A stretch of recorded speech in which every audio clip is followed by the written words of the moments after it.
That's the hook, I guess. The thing that makes this hurt so much more than if my marriage had been obviously broken. I was 37, male, senior project manager at a mid-sized tech consulting firm outside Columbus, Ohio. My wife, Emily, 35, worked in corporate HR for a regional healthcare network. We lived in a quiet suburb where every driveway had an SUV, every lawn was trimmed within an inch of its life, and everyone waved but never really talked. We had been married 11 years, together for almost 15. 2 kids. Jack, 9, and Lily, 6. A mortgage we could afford. 2 funded 401ks, a modest college savings plan, and the kind of Christmas mornings that look staged even when no one's filming.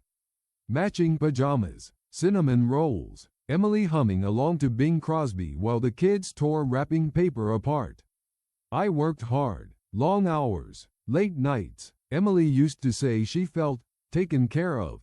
I thought that was a compliment. The first crack wasn't dramatic. It was a feeling, the kind you brush off because you don't want to be that guy. The paranoid husband, the insecure one. It started with distance. Emily was still kind, still functional, but she wasn't present. Conversations became transactional. Who's picking up Lily? Did you transfer the money for soccer? Don't forget parent-teacher conferences on Thursday. At night, she'd turn away from me in bed, phone angled just enough that I couldn't see the screen. If I shifted, she'd lock it instantly. Work stuff, she said once, casually. HR never sleeps. Then there were the transactions. I handle our finances, always have. One Saturday morning, coffee in hand, kids watching cartoons, I noticed a charge I didn't recognize. $247.38 at a boutique hotel downtown. Not our anniversary, not a work trip, not anything I could place. I asked her about it later that day. Oh, she said too quickly, not looking up from folding laundry. Work conference. They reimbursed it already. They hadn't. Another charge showed up 2 weeks later. A restaurant we'd never been to. Midday, on a Wednesday. My gut tightened, but my brain worked overtime to explain it away. Don't blow up your marriage over vibes, I told myself. The real red flag was her phone. Emily used to leave it everywhere. Kitchen counter, bathroom sink, couch cushion. Suddenly it was surgically attached to her body. Face down, silent, password change. One night, around 1:30 a.m., I woke up and she wasn't in bed. The house was quiet in that heavy suburban way. No sirens, no city noise, just the hum of the HVAC. I found her sitting on the edge of the bathtub, phone glowing in the dark, smiling. Not a polite smile, not a work smile, a private smile. She jumped when she saw me. I couldn't sleep, she said. Neither could I, after that. The discovery didn't come from heroics or spyware or hiring a pie. It came from laziness. Emily left her iPad at home one day. It was synced. I didn't go looking for anything. I swear that's true. I was answering an email when a notification banner slid down the screen. I can still taste you. From a contact saved as M. My hands went cold. My mouth tasted like metal. I opened the messages. I wish I hadn't. Months, not weeks. Months of texts. Photos I will never unsee. Hotel confirmations. Complaints about me. About my job. About how I was safe and reliable, but not exciting. The man was Mark, 42. Director of operations at a logistics firm. Married. 2 kids. Lived 1 suburb over. I remember sitting on the kitchen floor, back against the cabinet, the smell of yesterday's spaghetti sauce still hanging in the air, while the house felt suddenly cousy, foreign. Like I'd broken into someone else's life. My first instinct was to confront her, to scream, to throw the iPad through a window. Instead, I took screenshots. All of them. And I waited. Update 1: I didn't sleep for 3 days. Every time Emily touched me, I felt like my skin was crawling. Every time she said, "I love you," it sounded rehearsed. like a line she'd said too many times already. I knew confronting her immediately would give her control. Time to lie, time to delete, time to rewrite the story.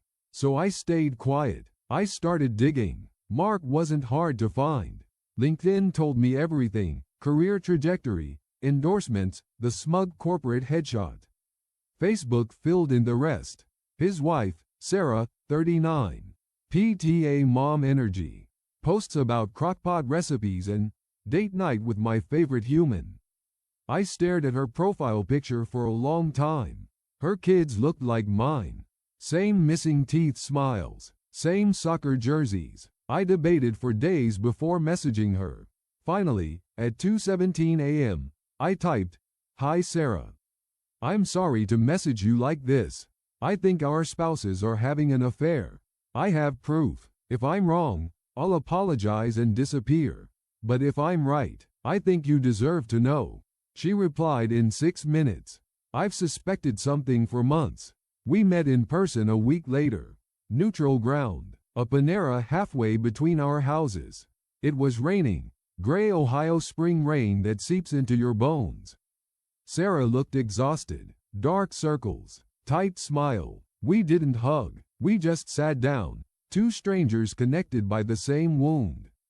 We compared notes, same hotels, same dates, over 2 years. Trips they claimed were conferences. They'd coordinated schedules, kid drop-offs, even sick days. Then it got worse. Sarah had access to Mark's business accounts. Turned out he'd been funneling money, small amounts at a time, through client entertainment expenses. Thousands, used for hotels, gifts, even a down payment on a car Emily drove temporarily.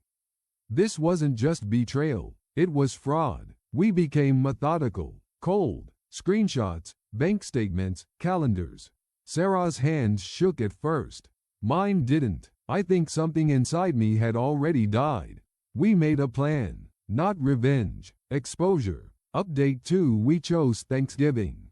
Both families were coming. Parents, siblings, kids running through the house. The smell of turkey and sage stuffing. Emily loved hosting, loved the image of it.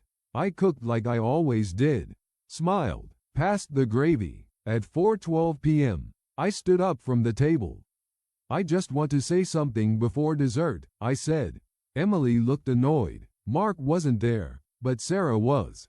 She'd insisted on coming under the guise of support.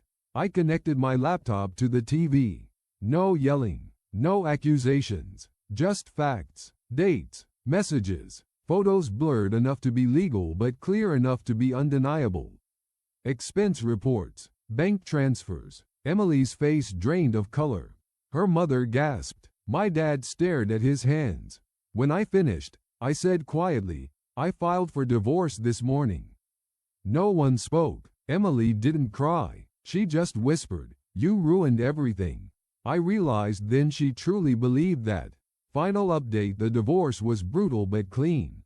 Ohio is equitable distribution. Evidence mattered. Emily lost the house, lost primary custody, her HR job, mutually parted ways, once the fraud investigation linked back to her. Mark was fired, charged. His reputation evaporated overnight. 6 months later, Emily lives in a one-bedroom apartment. Mark moved states. No one talks to them anymore. Sarah and I don't talk much either. Just occasional check-ins. Survivors nodding across a battlefield. The kids are okay. That's what matters. As for me, I'm rebuilding. Slowly, carefully. I no longer believe in perfect lives. But I believe in truth. And that's enough.